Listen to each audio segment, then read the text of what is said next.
Hi, my name is Laura Lavin, and this is my speech for a celebration of life. The person I've chosen to speak about is my grandfather, James Eugene Stevens, who lived a very full, fascinating life. My mom wants to tell a story from when she was a child. She used to run her fingers over his arms to feel his shrapnel wound scars from his time spent in the military. For his courageous acts, he was actually awarded 6 Bronze Stars and 2 Purple Hearts. But first, I want to talk about his childhood. He was born November 8th, 1918, in Maryland. His mother passed away by the time he was 1 from a brain aneurysm, and by the time he was 12, his father had passed away. So he was sent to go live with his aunt, who was very unkind. She was oftentimes very cruel towards my grandfather. This is a picture of him. He is the only boy in that picture. I don't have, because since his parents died so young, I do not have many childhood photos of him.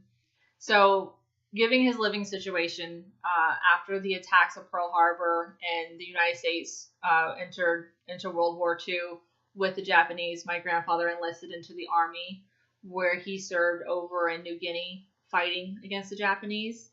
This is a picture of him in his World War II uniform. Very handsome guy.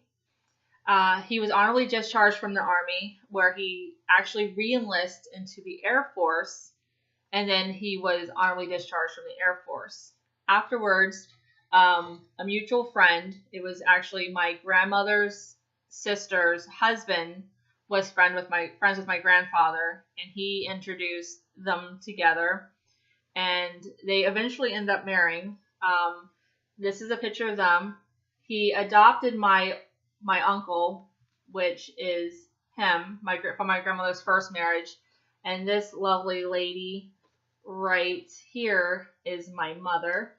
But total, they had 4 children together.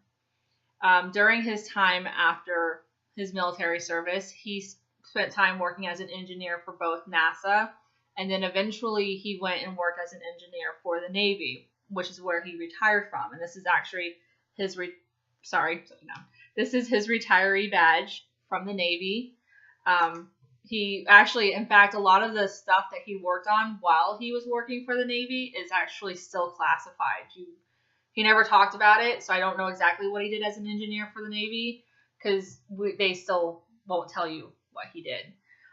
But in September 12th, 1989, my grandfather passed away in his home from a heart-related issue. I believe it was a heart attack.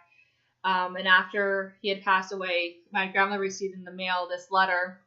It is, I don't know if you can see that, but it's the United States of America honoring his memory for all of his years spent working for the armed forces, because he did work for, the Army and then the Air Force, and then as a civilian he worked for the Navy. And so that's just a little bit of my grandfather. Thank you for listening. Have a great day.